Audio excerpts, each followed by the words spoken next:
doit mettre sur pied et dans un état de droit, il y a une justice indépendante.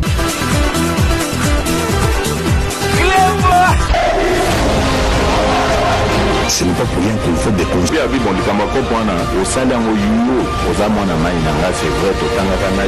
ventre.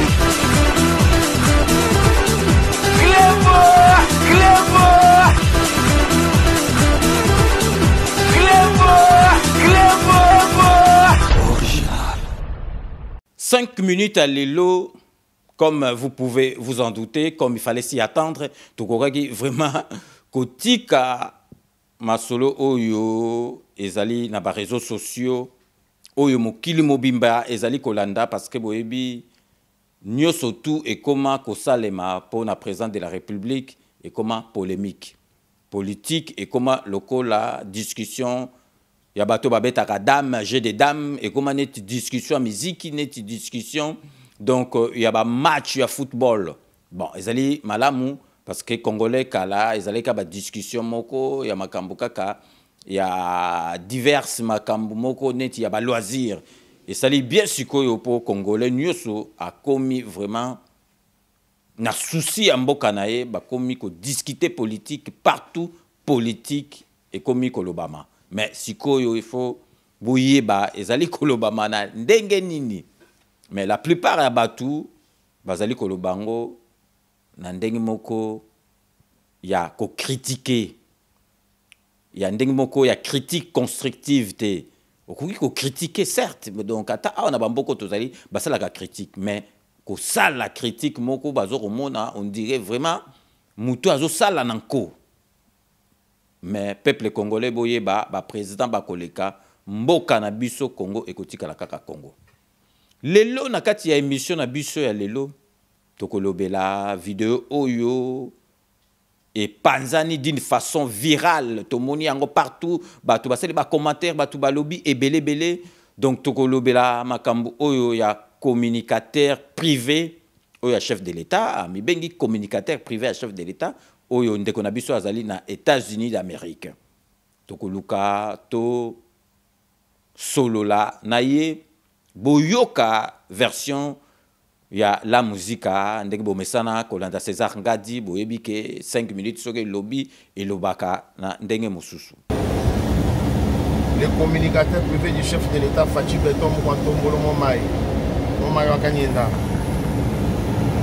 jet spécial jet spécial pour le communicateur privé du chef de l'État aux États-Unis d'Amérique. Yo vandi kuna soki wapi ozoli ya bapondu oloba o dinosaure soki ndeni dinosaure amasala yo dinosaure na ba jet privé yo oloba ovandi dinosaure donc wana ba pilote na ngami balé azomema pepo pour comprendre un niveau. Avant de développer si jeune abisso il y a lelo on a lobby ya communicateur privé ou lobby communicateur privé à chef de l'État il y a ndeko nabiso avani aux États-Unis donc toko bandana ni émission nabiso na likambo moko elekaki weekend likambo moko vraiment monene information moko monene auto yebisaki bino to lobelela kibino nakati ya émission nabiso il y a 5 minutes avec César Ngadi bon vraiment batu ebele balobaka ke congolais te ezaka congolais te mutu mwindu vraiment azalaka na du mal ya ko tanga ba livre en plus donc internet ba portable oyo eye vraiment ko favoriser masolo te ata ba jeune ata bato babanda ikolinga kotanga et comment vraiment ndenge zalaki kalate parce que kala rovana na train donc aux livres aux ali kotanga donc siko e comment penza moni mutuna kwena ye na portable ne masolo nyoso tout ezali koleka wana donc vraiment weekend yo il y a les 30 samedi les 30 ezali ki esengo mingi ya komona écrivain monene na kombo ya Jean-Louis Chimbalanga donc ayaki ko présenter livre naye oyo tokolagisa bino a bozali komona bomoni yango livre oyo ezali livre moko botala kaka ndenge ezali munene donc livre oyo soko tali titre na yango et comment mis la vérité des urnes de 2018 en RDC. Pour mon livre d'Engezali, et Robima n'a pas volume et belé, ezali déjà volume à liboso. Donc, binomoro bozali comme na yango, ezali livre moko vraiment to sengi na binonyo surtout bosomba yango parce que moi na mboka oyo Jean-Louis Tshimbalanga azali na patriotisme moko ya mboka vraiment bato belé bazali ndengi. Bato belé bazali na yango te. Na lingi na expliquer bino soki pomoni livre o kombo nango bato tout bazali ko kansa ezali livre moko ka ya makambo ya politique. Mais na lingi na expliquer bino livre. Livre ezali livre moko e beti histoire ya Congo na biso avant indépendance ndenge zwami.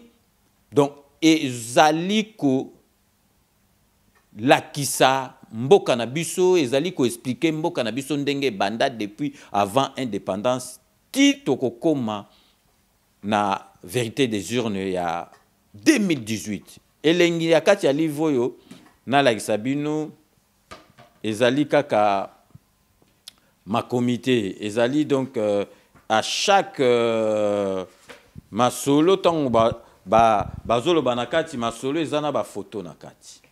Bozomona ba photo ezali na kati, donc ezali vraiment illustré na ba photo. Ezali karaté que ozali kotanga ozomona bato ba lingaka vraiment kotanga te, donc ezali tango azolo balikambo ati ba photo.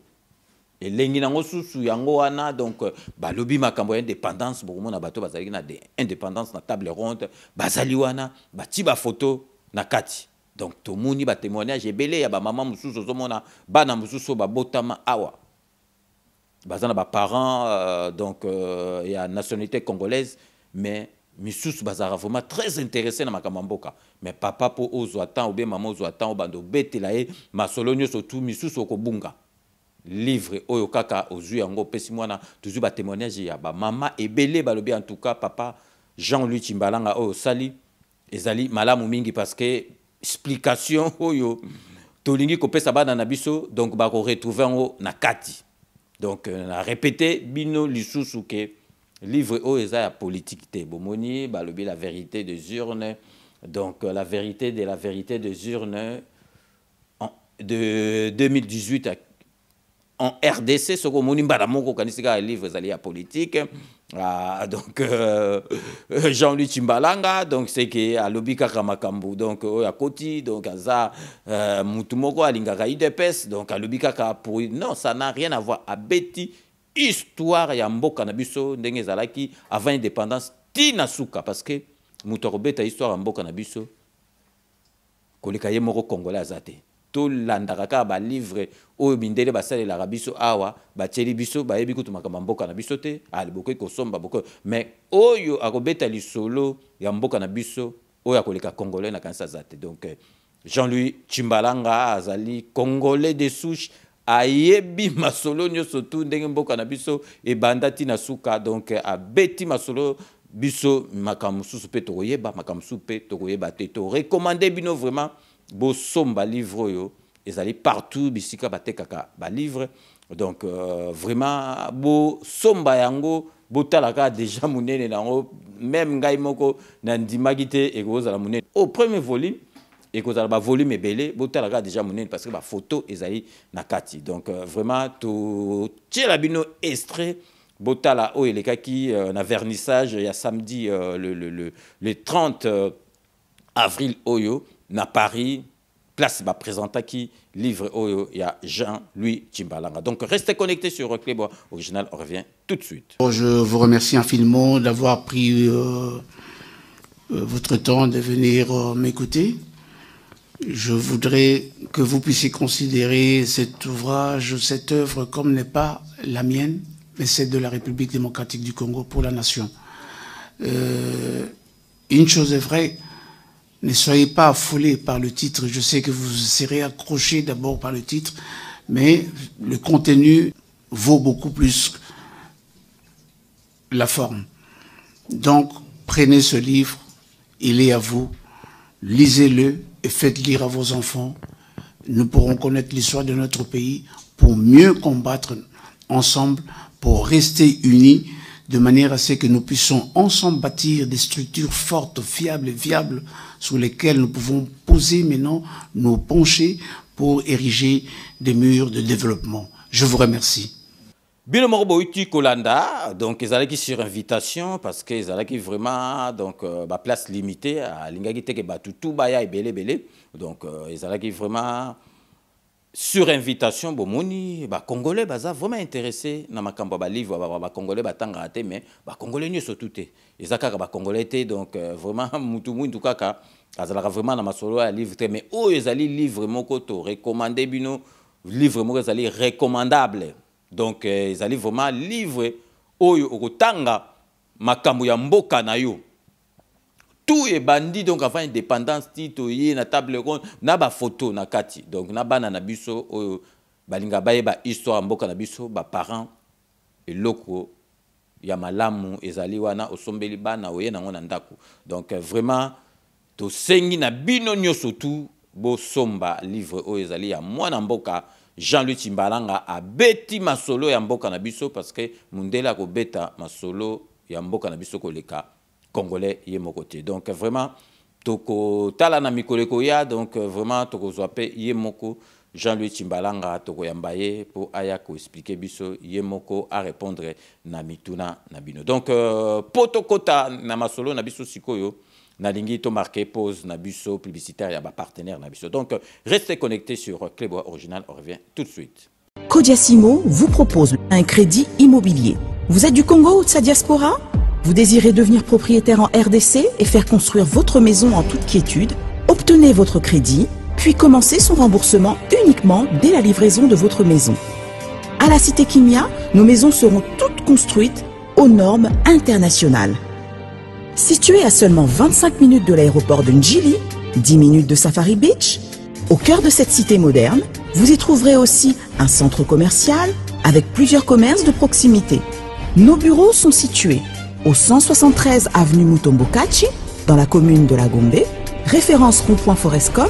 Venez dès à présent réserver votre lot dans ce nouveau havre de paix à Maluku, ce nouvel Eldorado au Congo. Codiasimo, la meilleure adresse pour construire la vôtre. Sepela TV ezali décodeur ya banamboka. Sepela TV différence nango ezali na ba décodeur mususu o tozalaka nango na kati ya ndaku. Sepela TV botala ngo ezaka mukie. Eza mukie olingi ko voyager ozu yango o voyager nango. Parce que ba décodeur o biso tozalaka nango evandika na ndaku mais Sepela TV déjà za mukie botala ozu o koltion ka na poche na kosi na poche à veste au voyager au memi yango partout dans le monde ici kazo kende. Donc ozaka na besoin ya câble HDMI courant na internet. Internet est comme partout, courant ezalaka partout. Donc ils en a plus de 500 chaînes yo surtout ya kitoko. Bilengi ba choix ya congolais kaka mutaoye bango. Donc congolais kaka mutaye bango. Congolais kaka mutaoye ba elengi nini yo kaka. Donc congolais kaka mutaye bango. Donc c'est Sepela TV za ya banamboka. Bozwa abonnement nango okozwa ngo ya ne mobimba okozwa ngo pe par mois au bengi bango na ba numéro na bango bozali komona. Donc Sepela TV ezali décodeur ya yo ya ngai. Donc ezali ya étranger te ezali ya banamboka. Avec Sepela TV tout le monde est d'accord et il en restera ainsi pendant très longtemps. Bienvenue dans le monde de Sepela TV. Sepela TV est le décodeur qui vous permet de suivre les chaînes du Congo en direct de la diaspora. Ndeko ya Congo, tuna ngai nini agence wami service oyo ya madame Mireille Wakanke azawana mobimba pona bino ba diaspora bolingi kotinda mituka toba kolia ndenge na ndenge ko hésiter na yote adresse ezase moko 5 boulevard Ornano numéro 75 018 na Paris 16e. Awa na République du Congo na ville province ya Kinshasa boko zoyango na avenue Maringa numéro 83 référence étoile bleue na commune ya Kasavubu soit bo contacter la ba numéro oyo Maman Mireille Wakanke tata pambola yo na yaka pamba pamba te soko moni na ye kombo na yo na témoignage na yo eke musika pe betinga na motema na mona ba agence na se na moi oyo lukute eza makasi na ba agence na escroquerie okomona mosali ya nzambe asali pe publicité bato bazotala me agence na bango vérité eza te namoni mituka namoni bilamba namoni bakoli nyonso bato batindaki ndenge bayebisaki ngai yaka kokontrole na kontrole namoni mosala oyo osala wami service libote na nzambe bisika ya kotinda biloko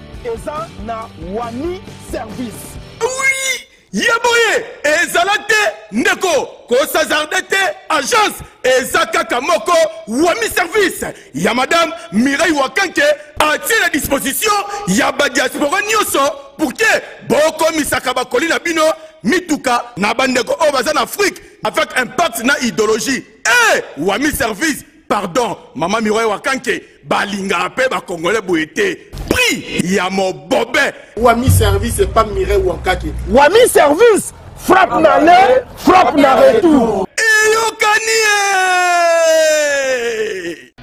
Chez Elbito Coiffure, toujours, ça marche comme ça là, avec la expédition là. Toujours.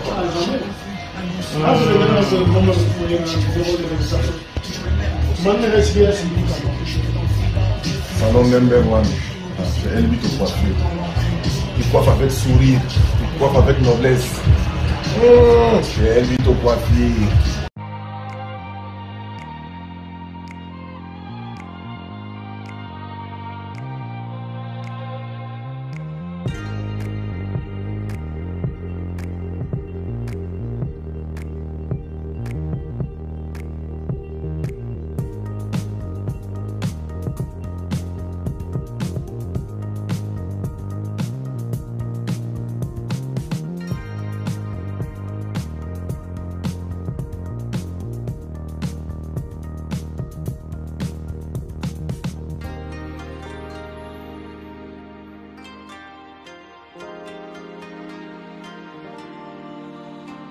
Merci de retour sur le plateau. Dès que tu es binoké, donc plateau et à la musique à Bozomona, tu as dit que Salango na kati andaku parce que donc moi tout ça libanda ezalité donc suite il y a makamoro technique et tout Salango libanda teme kalaté batang dengue komi kitoko boye to zonga libanda mais vibration et la musique à yango kar bozali koyoka. Donc vraiment merci na bato surtout va pesa confiance na ba partenaire na biso parce que bango ba renouveler chaque année confiance na bango na biso donc ndeko na biso oyo azali congolais il faut ko aider congolais mninga na yo avant na kota na sujet na biso du jour ya lelo na ebisaki bino ya communicateur privé na lingisu na beta c'était kaka na bakambo ya ba congolais omoni congolais il faut to linganaka na lingi na pesa bino exemple moko na kati ya Paris ya ndeko na biso o babengi Titinjo so firme avantage à Sala, magasin à Ewana, boutique d'habillement, ça fait plus de 30 ans à Paris. Si mouton surtout à Poto à Kalaebi, firme avantage Titinjo so à la saba musicien nyoso à la saba congolais nyoso musicien nyoso tout donc dans les années 90 au aleka kunate donc azalité. Donc siko bomona denga umela poboye bakazali c'est rien na musala nae azali mutu moko intellectuel universitaire atanga na bamboko e bozomona azali wana mesiko batu mususu barokende kosomba bilamba et côté mususu yo ndo somba na magasin soki kaka Yoshi soki kaka pour ne pas citer ba marque ça la publicité de Goche est-ce que Goche be Yoshi soko zui matanga roya na matanga na yo Titinjo sazalaka partout et puis moi na mboka expérience na kata musala so mutu a umeli déjà na musala boye barake banque ezali malamu asolaka malamu donc vraiment ezalaki poto pesa donc Titinjo so firme avantage donc vraiment bah félicitations parce que pour congolais aoumela na eloko na kati ya poto oyo ezalaka vraiment rare pour ne pas dire rarissime donc biso 5 minutes avec César Ngadi to pesi bah félicitations chapeau bas à Titinjo so firme avantage to sengi na bino nyoso tout po na kolata bokei kuna parce que yepa au conseil ndengi okolata donc merci une fois de plus à Titinjo so firme avantage donc to koti sikoyo na sujet na biso ya lelo ya communicateur privé ya président de la République tolingi vraiment bo yesango grave ya gravité. Donc communicateur ya président de la République azali mutunyo surtout o alingi mboka naye. Aza sympathisant ya UDPS, donc azali mutunyo soit biso lelo babengara biso tozali ba communicateur ya président de la République. Parce que ceux qui tozala ndengwana te, ceux qui tokutana présent a kopekisa biso. Apekisa biso te parce que pe tolobaka makambu ya bosolo pe ya makambu ya bien o mutu mususa ko zala qui dit ba biso to etola musiye. Mais tant tozali koloba po na chef de l'État, il faut to yeba makambu nini tokoloba. Parce que oyo lelo nga soki na lobby boba ba c'est ça nga jomoni ya lobby bona bo lelo nga soki na kutana na président de la République na bimi na audience ou bien mukolmusu na yekarale na bimi si ba mbongo ebele a na komolo ba omoni ba mbongo donc biso yeba penza ke ba masolo ezali biso nde to simba ba mbongo biso nde tozo salabo et ko kene directement pas nani et ko kene directement na président de la République parce que il faut pas se voiler la face, il faut pas tout ça la fine bouche. Namboka na biso makambu surtout na lebongite bato bazali na ko souffrir ango souffrance ango 8 na 18 ans oyo kanamba zalaki atikaki mboka na biso na niveau moko okoki même pas ko imaginer mboka batikaki yango na niveau moko makambu to ekosila te ekosila ka malembe na zongeli susu bato babandaki koloba botala Sénégal Macky Sall makambo osala na yebsaki bino na émission précédente que Macky Sall a joie pouvoir na 2012 siko toza na 2022 asali 10 ans donc bo comparer Félix Antoine Tshisekedi te o azo kende na 3e année, donc il faut jamais comparer l'incomparable. Donc yango wana na lingaki na beta cité. Donc tozongeli susu o ndeko na biso to mona bino nyosu bomoni. Donc vraiment avant to continuer to tiela bino ba image botala azalaki na kata jet privé, après azalaki pepa na ye azola sa mbongo na ye, donc azolo baba makambo ke donc ye donc communicateur privé à président de la République na tiela bino moko bota na ba image botala bino moko na ba image ndenge elekaki ba image yo donc na kanisi bino tupe bo monaki encore batu balinga ba makamba bo o nyoso tu ezolo mama ekene na ndenga mabe ya mboka na biso na ndenga mabe ya président de la République batu ba sepelaka na yango ba sepelaka na yango. Donc bino moko bolanda na bilili ndenge ndeko na biso ya États-Unis d'Amérique a zalaki na carte avion à lobby makambo efala loba et puis azo compter ba mbongo na ye. Donc restez connectés sur Club Original, on revient tout de suite. Moni ba bokechu ba vandi bazolo baloba di n'importe quoi. Et à pouvoir, le communicateur privé du chef de l'État. Puis nous avons un mythe, nous avons un peuple.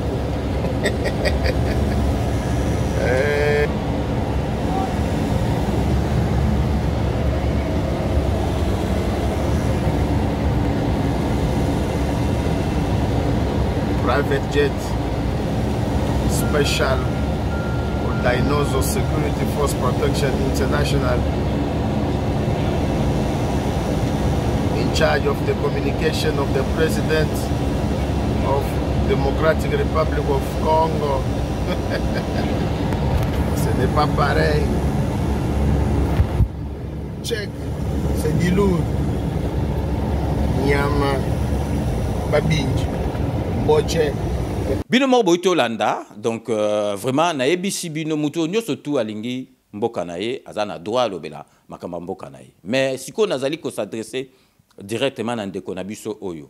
Bomoni ndeko na biso oyo, il faut bo comprendre que batu ya mitema mabe na bato babetaka discours ya mabe pona président na biso pona mboka na biso bazali ebele. Bazali ebele. Ndeko na biso yo azali journaliste professionnel te aza na droit azwa kini na asali vidéo na ye alingai ko yo ki sa pasi bato yo bazaka contre mboka na biso na kanisi boyoki ba kombo atangi, donc azali mutu moko donc alingo sa buzz na ye, donc asali buzz na ndenge ke anyoko la bato yo ba lobaka makamamba be ya mboka na biso ezali te ke président de la République mutatinda ki ye ou bien likamoko boye bino bo so ngo boko molo bango soki ndenge nini azali communicateur Donc neti biso neti batunyo surtout balobelaka makambu ya mboka mais ye azali professionnel te que journaliste ou bien donc mutu moko boye amesana na micro biso koza devant micro devant caméra boye donc il faut yeba makambu zolo balem su ya sala ki on a cadre moko a poster on a mir na ye pona ko seka bato baloba ba n'importe quoi azo ki on te que pour ezala publier partout mais to yoki ba makambu ebimi ebele. Donc bino mo bomoni donc eloko nyonso tout oyo ezali ko kene mabe il faut batiango kaka na moto a président de la République to boite ye mutazali numéro 1 ya mboka ye wana po abongisa mais baba kamususu etaliété président de la République po comme sikoyo ozana mo sino ndako azobota to be mo sino alambi biloko leki mungo oloba kiza faute à président de la République. Donc congolais to linga mboka na biso botala ba français ndenge bazaka na chauvinisme. Donc, bah, chauvin, bah, français, on a un monde rappelé, il fallait biso tous en tout cas, colonie moro française. Donc, t'as la France, ndenge kumisaka, soko lingi na secteur d'activité nyo surtout oyebana. Yaka comme français. Au moins, ndenge ba ofula yo. T'as la Platini, bah, banda o comparé na roi Pelé. Na ba Maradona. Donc, aux hommes, imaginez que donc Champs-Élysées, bah, le bagazali, l'avenue la plus belle dans le monde. Est-ce na monde mobile? Donc, Champs-Élysées, et les Gibani. Mais Français, Zokumi, Sambo, Kanaye. Mais biso, et le tout, il y a malamouté. Donc, et comment il faut tout tchango, poto sambusa, mboka. Donc, et le tout à Mabé, Bandokia Congo, au président de la Bandokia Congo. Donc, Baro tchango po kaka. Et ça, la bienté. Donc, to tika esprit wana, to tika esprit wana. Donc, dans son siko ndeko na biso to sola quand même nan ndeko na biso azana droit. Ya ko sala même mabe kaka ezali ke ndeko na biso lobi ozali communicateur privé, donc ozali ndeko ya président de la République, mais na vidéo wana ndenge yo sali ndenge. Est-ce qu'on rendre service na président de la République? Je pense pas parce que au moni tant yo lobi ko ozali ndeko ya président de la République, ozali communicateur privé, donc vous allez moutoumou, il faut aller à solo kati. Vous allez babiloko moko ya kati kutu, donc vous allez ostentatoire te mettant aux mbongo. Vous allez ko lakisi, vous allez ko compter. Webi batu boni bazali na bamboka na biso, lem susu li pakuta zoko ko lia tetan ba mona ke on de quoi président de la République, communicateur privé à président de la République. Oyebi o eko sala. Donc oko choquer batu bazala ba pasi aller eko koma nyoso tuana bakotika yo moko moni batika ki comme président de la République talande konaye tala communicateur privé naye donc izali donc makamoko botanto lo babo na pesa exemple tabiso le tonto lo ba makamboka tozeli sima Félix Antoine Tshisekedi président na biso Fachi Beton ce qui to lobi mabe e ko zongela ka président de la République na biso. Je pense pas que donc izali lo komoko bon les vins déjà tirés il faut les boire. Ils allaient le remourir c'est salami mais na kanisi na bambala sima donc babilo ka ndengwana il faut pas aux ostentatoire il faut vraiment quand même mutumoko au bomba parce que ceux qui au sali ndengwana président de la République certes azali ndeko na ndengo lobi azali ndeko na mais azali institution a comme président de la République aza président ya ba congolais nyoso bazali kolia ndenge batutu bazali kolia te ba misusu balia kezaka na mboka na biso te mais batu ba africain bakansaka ezaka na mboka na biso ba congolais misusu bazo vivre penza so totali bien mboka eza na pasi mboka malembe et kozo lire nango même mboka ezo traverser passe mais tant ba moni yo bimisi ba dollar ozo mela cigare oti ba dollar ozo lagisa parce que ezali biloko moko bakoki ko lagisa te puis tant ozo lagisa ne ticket ya communicateur privé à président de la République et puis ndeko ya président de la République et koko ela nani et koko ela kaka président de la République oyazali na esika parce que to yebi so totali vraiment ndengi masolo ezalaka bato bakipaka communication ya président de la République to yebi bango oyo banomaki bango donc to yebi bango donc ozali na kati ya bato wana te yo ozali ya privé ozali ndeko ya président c'est normal. Okumisa ndeko na yo okumisa même biloko mususu okoki ko sala ngo te parce que ceux qui osali yango omoni ndenge pesi makamba to bako profiter na yango et puis ceux qui yo okomi ko so na muto aza na présidence ou okomi ko so na muto aza pembe na président de la République batu kaka oyo amitema mabe bako profiter nango pour ba panza yango balobaki admoni bango na bango bakomi ko so na omoni ndenge bazalaka boyina boti ekokota masolo mususu ngai nakosenga kaka na yo na bambala sima parce que nakanisi intention na yo ezalaki ndenge wana te yo ozwaki ngo kaka po na koseka bato bandoki ya Congo kosakana na bango kotiola bango mais na ndimi te na nga moko ndenge na omona na ndimi te yo penza osalaki ngo na boule ke ekoma na niveau. Bon, le vin est déjà tiré, il faut le boire. Dès qu'on a pêché au conseil, donc on a emballé ça. Très attention parce que le président de la République a une institution mobile. Il a la communicateur privé, mais ma kamoussou sous temps aux salango, il y a percuté na kota présence de la République. Donc vraiment, et puis batou misusu bako profiter na yango pour basala kaka ndenge ba mesana kosala. Mais loko na ko bete la bino lisusu c'était lelo bomoni na epsaka bino Congolais, il faut vraiment to kendaka masolo na émotion te. Moni Congolais na ko lo bateke a réfléchir parce que misusu ba réfléchir ka bazali. Na internet na yebisi bino ke na internet vraiment Congolais ba comment kokosa ye facilement parce que Congolais a mutu émotion. Il oka ibimi mbala moko bou allez ya zupe a panzi. Na zo pesa bino exemple magazine Le Point. Ezali hebdomadaire et bimaka na semaine moko magazine Le Point to moni couverture o bozali komona bati couverture président Félix Antoine Tshisekedi babi a famille na ye eza ko lia mbongo ya banini basali couverture na bango ya ndenge wana ba panzi yango mais bato baza esprit mokier pour bato belé baza esprit mokier donc et puis Congolais mususu pe baza esprit mokier te mais ayebi ezali loko mabe mais ye azali ko panza yango kaka po anui président de la République anui mboka na biso anui famille présidentielle. Mais na lingi na yebisa bino botala omoni siko to comme un avantage internet et facilita makambo ebele parce que kala internet ezala quitté donc ezala ki koti na dictionnaire oke ko tuna motu mais siko internet et comment na ebite comment bakoki kokosaka bino facilement boy ceux qui bozo sala na côté ezali vraiment mawa tango bomoni siko yo Le Point boyebi ba journaux nyoso tout ba revue nyoso tout ba magazine nyoso tout ya mokili surtout na poto awa ba koma na site internet ba komi libino ba tili bino couverture Le Point ba komi makambo ba et puis ba komi et donc ezalaki date ya le 25 avril 2022 et ça facile et reste makaka biso photo zalaka to lo ba makambo boye et puis ba misusu ba yebi na bango mais bazo sala semblant. Et ça facile. Au talib, bon, balobi Le Point au ebimi le 25 avril 2022. Donc c'est qu'ils allaient na internet. Au quotidien na moteur de recherche à Google, au quotidien à Google au beti. Donc Le Point couverture du 25 avril 2022. Au beti au quotidien au komona ke donc ezoko au mona soki ezali ya solo au mona on mais Congolais azana démarche wana te.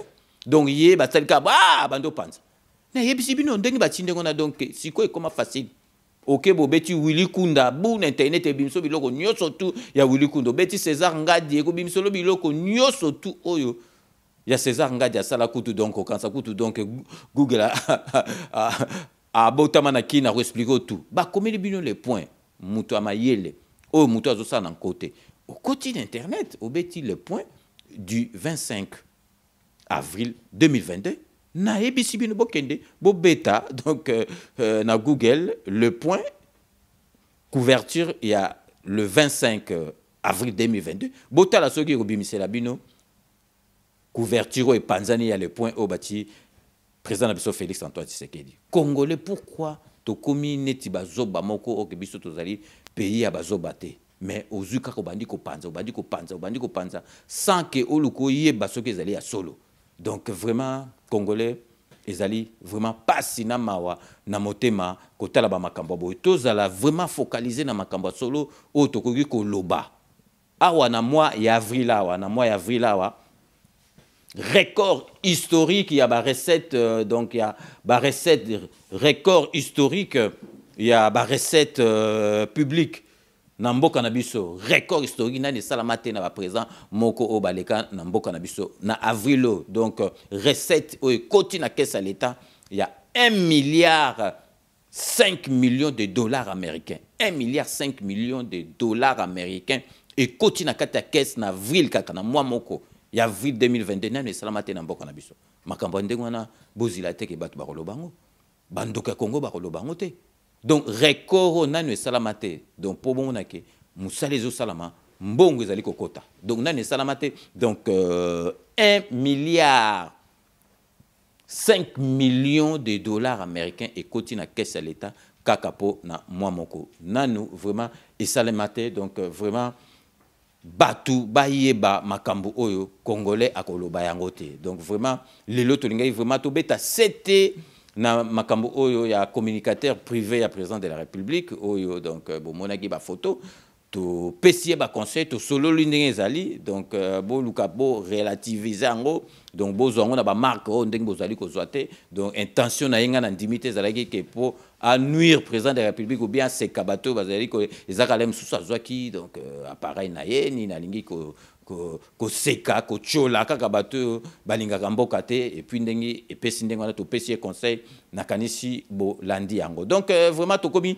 na suka ya émission na biso ya lelo ndenge to baraka que je vous laisse le soin d'en tirer vos conclusions et de me faire parvenir vos commentaires comme vous en avez d'ailleurs l'habitude. Donc avant tokota na ba remerciement na biso ya lelo tous allez ko souhaiter bon et joyeux anniversaire na Christian Londolé na kata Bruxelles week-end a fêté 50 ans na ye donc vraiment tant on a eu qui ont vraiment et comme si on a vu même vraiment 50 ans on vraiment bébé Christian Londolé 50 ans donc biso to ba kokoba donc tant on a eu qui on a mona na seki na kamo na bi Christian 50 ans mais balé ki bazokola Christian donc vraiment 5 minutes vient na yo donc na yebi ko tala 5 minutes donc vraiment merci à trop donc vraiment Jean-Jiko Luamba donc coach à se joindre nangai pour na souhaiter yo bon et joyeux anniversaire vraiment donc nazo ka moi parce que nazo se souvenir na ba kintanga na fêter 25 ans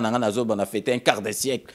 Donc nous sommes belé à consacrer donc 25 ans donc belé c'est quoi petit nanga ou melanga na ebi que yo aux ala tout le temps la mère nga dina ba patient kuna Christian vraiment ou mela et puis et l'autre monde en sabino bobi que Christian vraiment azaki boga ko le kabalondolo nyos petit nanga na comprenate donc mukomo na tout mais petit baboté kenda c'est sûr donc nous savons sérieusement Christian Londolé boga ko le kabalondolo nyos a dit à Zarobeta ba phase na yewana donc so bokangi photo mona ka beti net ba mannequin moro bon petit nanga za vilain teta ka ya wana so acha beaucoup comédien pour gagner Christian mais Christian Londolé beauté moka za like na ngo donc na ebité na tuna petit nanga ba beauté ke na bi abinanga vieux ba problème donc vraiment Christian na ebike kalaté mais na se plarané parce que Christian benga ka mona beauté la danger.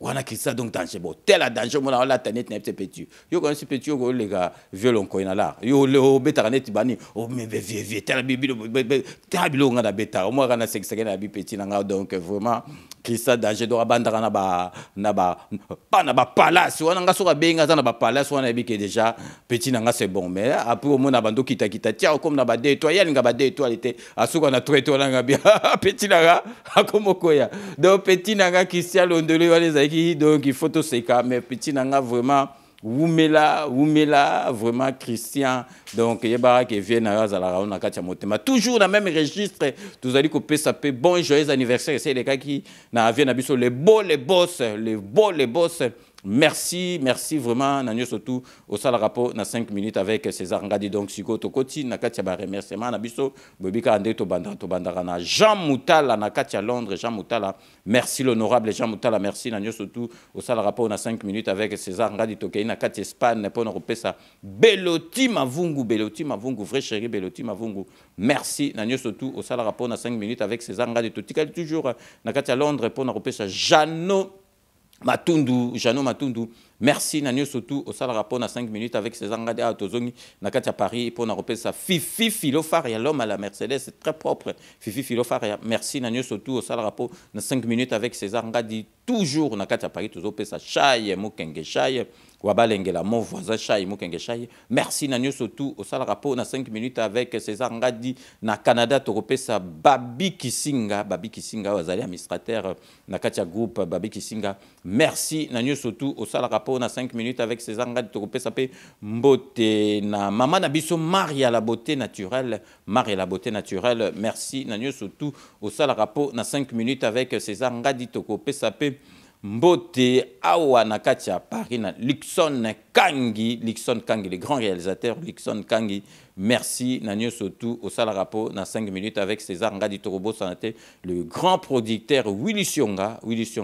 Merci Nanyo Sotou au Salarapo na 5 minutes avec César Ngadi.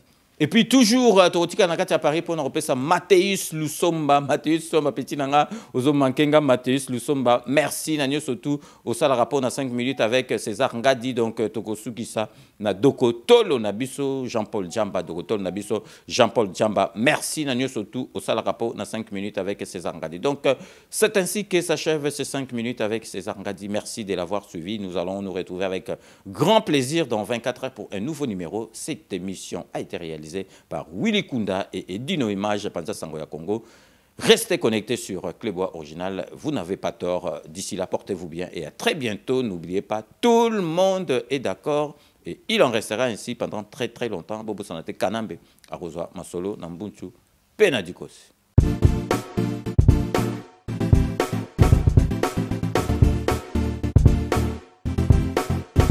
On doit mettre sur pied et mettre dans un état de droit et une justice indépendante.